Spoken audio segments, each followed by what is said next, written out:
आज के वीडियो में विश्लेषण क्या होगा। देखो, कुछ ऐसे क्वेरी हैं जो इन्वेस्टर बार बार यहाँ पे क्वेरी जनरेट कर रहे हैं। क्या किसी म्यूचुअल फंड का AUM कम हो रहा है तो वैसे म्यूचुअल फंड में रिटर्न कम हो सकता है, या फिर आने वाले समय में वैसे म्यूचुअल फंड में वहाँ पे कुछ रेड सिग्नल देखने को मिल सकता है या रेड अलर्ट होगा। उसके बारे में बात करेंगे। कौन सा म्यूचुअल फंड है उसका भी आंकड़ा मैं आपके सामने रखूँगा। दूसरा जो क्वेरी है, देखो तो मार्केट में रिटर्न कम बन रहा है, तो जहाँ रिटर्न ज़्यादा बन रहा है इन्वेस्टर वहाँ पे अट्रैक्ट हो रहे हैं। क्यों इस समय रिटर्न के पीछे आपको नहीं भागना चाहिए। एक ऐसा फंड जो रिटर्न अच्छा बना के दे रहा है और इन्वेस्टर बार बार ऐसे फंड को मेरे सामने लेके आ रहे हैं कि क्या हम ऐसे फंड को फोकस कर सकते हैं, उसके बारे में भी विश्लेषण में रखूंगा। और वीडियो के लास्ट में जी हाँ, मार्केट का क्या हाल है, आज का स्थिति कैसा रहा, क्यों आज मार्केट में जंप देखने को मिला। चलिए शुरुआत करते हैं, लेकिन उसके पहले mutual fund related complete solution चाहिए तो आप मेरे साथ जुड़ सकते हैं। जी हाँ, डिस्क्रिप्शन बॉक्स में जाएं, डिटेल चेक करें और डिटेल के बेसिस पे व्हाट्सअप नंबर के थ्रू आप हमारे साथ जुड़ सकते हैं। एक फर्स्ट क्वेरी की बात करूं तो बहुत ऐसे इन्वेस्टर ये क्वेरी लेके आ रहे हैं कि Mahindra Manulife small cap mutual fund का परफॉर्मेंस कमज़ोर देखने को मिल रहा है, परफॉर्मेंस डाउन हो रहा है और उसके साथ ही साथ AUM में भी गिरावट है। क्या ऐसे म्यूचुअल फंड से हमें निकलना चाहिए या फिर कंटिन्यू करना चाहिए। देखो, एक बात को तो आपको समझना पड़ेगा, अभी जो स्थिति है वो स्मॉल कैप हो या मिड कैप हो या फिर लार्ज कैप हो, किसी भी कैटेगरी का म्यूचुअल फंड आप देखोगे तो दबाव बनता हुआ देखने को मिल रहा है। मैं इक्विटी ओरिएंटेड स्कीम्स की बात कर रहा हूँ। अब ऐसे में अगर आप नोटिस करोगे तो स्मॉल कैप में भी ऑन द एवरेज 16 से 17% का इंडेक्स में गिरावट है। अब वहाँ जो गिरावट देखने को मिल रहा है वैसे स्मॉल कैप म्यूचुअल फंड पे भी गिरावट देखने को मिल रहा है। तो जब कोई म्यूचुअल फंड का AUM मार्केट में रिटर्न बनता हुआ देखने को मिलेगा तो वो AUM बढ़ेगा, और जब मार्केट में गिरावट होगा तो AUM में वहाँ पे गिरावट देखने को मिलेगा। अब अगर AUM यहाँ पे कम होता जा रहा है, इसका मतलब ये नहीं कि वैसे म्यूचुअल फंड्स में अब रेड अलर्ट है। परफॉर्मेंस की बात करूँ तो देखो, Mahindra Manulife small cap mutual fund पिछले 1 साल में सिंगल डिजिट का रिटर्न दिया है। मैं लमसम रिटर्न की बात कर रहा हूँ। अब ऐसे कई सारे स्मॉल कैप म्यूचुअल फंड हैं जो पिछले 1 साल में सिंगल डिजिट का रिटर्न इन्वेस्टर के सामने रखे हैं। अभी बुरा स्थिति है, ऐसे समय में यहाँ पे ऐसे म्यूचुअल फंड से आपको नहीं निकलना चाहिए। मैं एक आंकड़ा आपके सामने रखता हूँ जिससे पूरा पिक्चर क्लियर हो, आप समझ पाओ कि आखिर यहाँ पे क्या स्थिति बन रहा है। देखो, महिंद्रा मैन्युलाइफ स्मॉल कैप का ये AUM का पूरा हिस्टोरिकल डाटा है। सितंबर 2024 में अगर देखोगे तो 5478 का AUM था।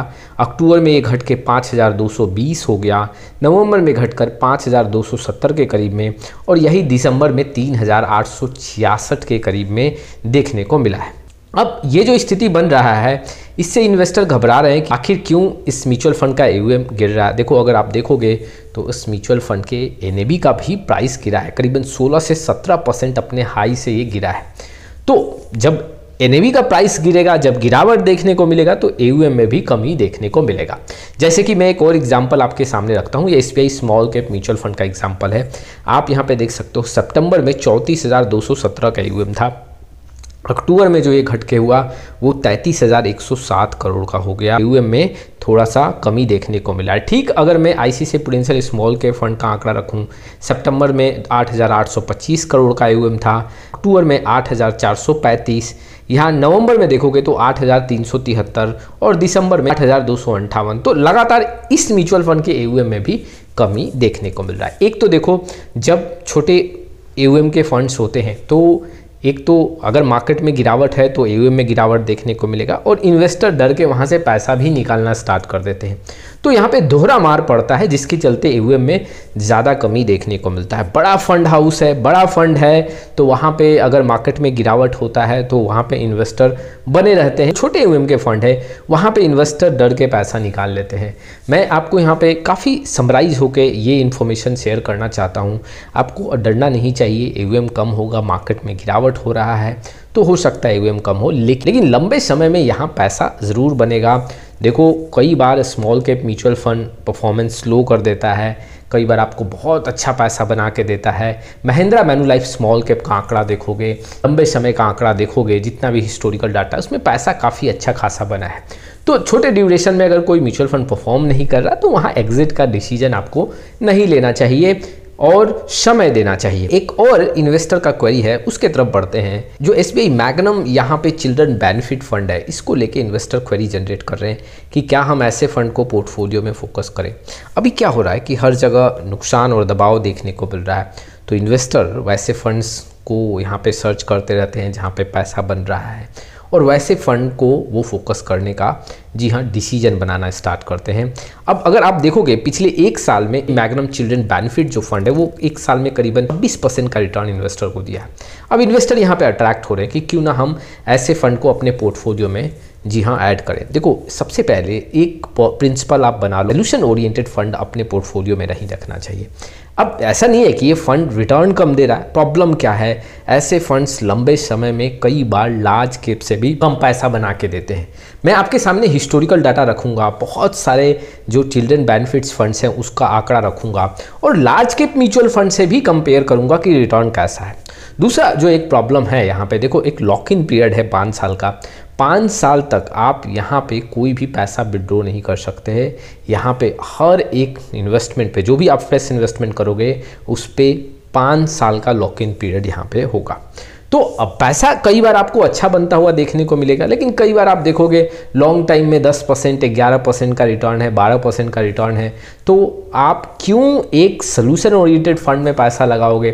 और वो भी अगर आप देखो तो इनका इन्वेस्टमेंट स्ट्रक्चर है वो भी काफ़ी रिस्की है compare to large cap. Mid cap में, स्मॉल कैप में भी पैसा लगाते हैं, ज़्यादा रिस्क लेने के बावजूद भी लार्ज कैप से लंबे समय में पैसा कम बना के देते हैं। तो क्या ज़रूरत है ऐसे फंड्स को अपने पोर्टफोलियो में जगह देने का? हाँ, पिछले 1 साल में, 2 साल में पैसा काफ़ी अच्छा बनता हुआ देखने को मिल रहा है। इस 1 साल और 2 साल को देख के आप अट्रैक्ट ना हो और अपने पोर्टफोलियो में ऐड ना करो।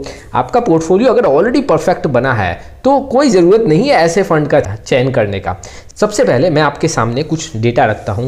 देखो, ये कुछ फंड है, हम 10 साल का अगर रिकॉर्ड देखें, चिल्ड्रन बेनिफिट सब फंड है, तो यहाँ पे अगर आप देखोगे 10 साल का रिकॉर्ड देखो, 10 साल में आपको यहाँ पे देखने को मिलेगा 9 से 13 से 14% का रिटर्न यहाँ पे बनता हुआ देखने को मिला। ये 10 साल का आंकड़ा है। अब इस 10 साल के, जैसे चाहे आप HDFC चिल्ड्रन गिल्ड फंड देख लो, या फिर आप UTI का जो CCF इन्वेस्टमेंट प्लान है, इसमें मैग्नम चिल्ड्रन बेनिफिट फंड की बात कर लो जो सेविंग प्लान है, यहाँ पे टाटा यंग सिटीजन फंड की बात कर लो, या ICICI prudential child care fund की बात कर लो, या LIC mutual fund children funds की बात कर लो।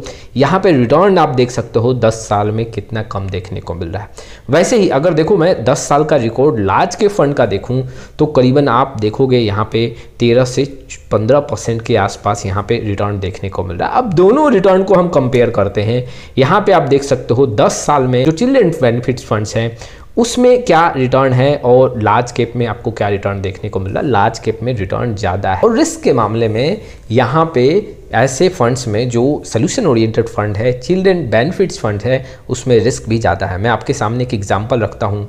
ये एक एग्जांपल है HDFC चिल्ड्रन फंड्स का। अगर आप देखोगे तो लार्ज कैप, मिड कैप और स्मॉल कैप का देखोगे तो स्मॉल कैप में करीबन 27 से 28% का इन्वेस्टमेंट है, लार्ज कैप में यहाँ पे 36 से 37 और डेप्ट में यहाँ 31% का इन्वेस्टमेंट है। डेप्ट का भी इन्वेस्टमेंट है तो एग्जैक्टली यहाँ पे रिटर्न कम होगा, लेकिन स्मॉल कैप का भी इन्वेस्टमेंट यहाँ पे ज़्यादा है। जबकि लार्ज कैप में देखोगे तो सिर्फ लार्ज कैप का इन्वेस्टमेंट होगा, स्मॉल कैप और मिड कैप में बहुत कम मात्रा में आपको देखने को मिलेगा। तो वहाँ पे रिस्क भी कम है और पैसा भी ज़्यादा बना के दे रहा है लार्ज कैप फंड। अगर मैं यहाँ पे देखूँ solution oriented fund, children benefits fund का आंकड़ा देखूँ तो हम क्यों वैसे फंड्स में जाएं जो अभी 1-2 साल में काफ़ी अच्छा आंकड़ा दे रहा है, लेकिन लंबे समय में उसका आंकड़ा कमज़ोर देखने को मिल सकता है। वैसे फंड का चयन आपको नहीं करना चाहिए। मैं फिर से बोलता हूँ, सोल्यूशन ओरिएंटेड फंड आपके लिए सही नहीं है और इसे काफ़ी सोच समझ के आपको डिसीजन लेना चाहिए। कई ऐसे इन्वेस्टर हैं जो इससे अट्रैक्ट होकर ऐसे चयन करना चाहते हैं। चलिए अब आज के मार्केट के स्थिति पे हम पूरा विश्लेषण रखते हैं, लेकिन उसके पहले पोर्टफोलियो रिव्यू और डिज़ाइन को लेके कोई प्रॉब्लम हो तो डिस्क्रिप्शन बॉक्स में आए डिटेल चेक करें और व्हाट्सअप नंबर के थ्रू आप हमारे साथ जुड़ सकते हैं। सबसे पहले मार्केट की स्थिति की बात करें तो आज मार्केट में काफ़ी पॉजिटिव आंकड़े देखने को मिले कि आज क्या हुआ, अचानक से मार्केट इतना जंप लगा दिया। कल मार्केट में गिरावट था और आज यहाँ पे जंप लगाता हुआ देखने को मिला। तो सबसे पहले मार्केट का स्थिति यहाँ पे देखते हैं। यहाँ पे देखो निफ्टी 50 करीबन 1.62% आज जंप लिया है। निफ्टी आईटी में भी 1.29% का जंप देखने को मिला। बीएससी स्मॉल कैप 1.2%, सेंसेक्स भी 1.81% के आसपास, निफ्टी मिड कैप में 1.63 और बीएससी मिड कैप 1.35% आज जंप लगाता हुआ देखने को मिला। आज लार्ज कैप का आंकड़ा काफ़ी मजबूत देखने को मिला। अगर आप देखोगे तो लार्ज, मिड और स्मॉल तीनों यहाँ पे मार्केट कैप काफ़ी अच्छा देखने को मिले हैं। और इसके पीछे रीज़न क्या है? इसके पीछे रीज़न सबसे फर्स्ट क्या है, जो ट्रंप ने यहाँ पे टैरिफ का डिसीजन लिया था, बहुत ऐसे कंट्री जैसे कि कनाडा की बात करें, मैक्सिको की बात करें, चाइना की बात करें, यहाँ पे अगले 1 महीने के लिए यहाँ पे ऐसे टैरिफ को रोक दिया गया है। अब यही न्यूज़ मार्केट को काफ़ी ज़्यादा हेल्प किया है। जो चाइना में 10% और मैक्सिको और कनाडा में 25% का टैरिफ था, जो 1 फरवरी से स्टार्ट होने वाला था, वो अगले 1 महीने के लिए रोक दिया गया है। अब मार्केट में हलचल देखने को मिला और खरीदारी देखने को मिला। दूसरा, जो मैंने कल एक पॉइंट रखा था कि यहाँ पे इंडियन करेंसी काफ़ी कमज़ोर होता हुआ देखने को मिला है। आज अगर देखें तो थोड़ा सा इंडियन करेंसी यहाँ पे मजबूत हुआ है। जो 87 रुपये का ऊपर का आंकड़ा था, अब वो 87 रुपये के नीचे का आंकड़ा देखने को मिल रहा है और ये भी मार्केट को आज काफ़ी ज़्यादा हेल्प किया है। नेक्स्ट पॉइंट की बात करूं तो देखो आज लार्ज कैप स्टॉक्स में खरीदारी काफ़ी ज़्यादा हुआ है। लार्ज कैप स्टॉक्स अगर आप देखोगे तो कई ऐसे स्टॉक हैं, दिग्गज स्टॉक्स, जो 4-4% के ऊपर का आंकड़ा यहाँ पे शो किए हैं। लेकिन देखो ये जो न्यूज़ है, इससे मार्केट तो यहाँ पे जंप देखने को मिला, लेकिन आने वाले समय में आंकड़े अभी भी मजबूत नहीं देखने को मिल रहे हैं। यहाँ पे जो आंकड़े हैं एफआईआई के साइड से अभी भी नेगेटिव देखने को मिल रहा है। तो ये कुछ इन्फॉर्मेशंस थे जो इन्वेस्टर के लिए काफ़ी इंपॉर्टेंट थे।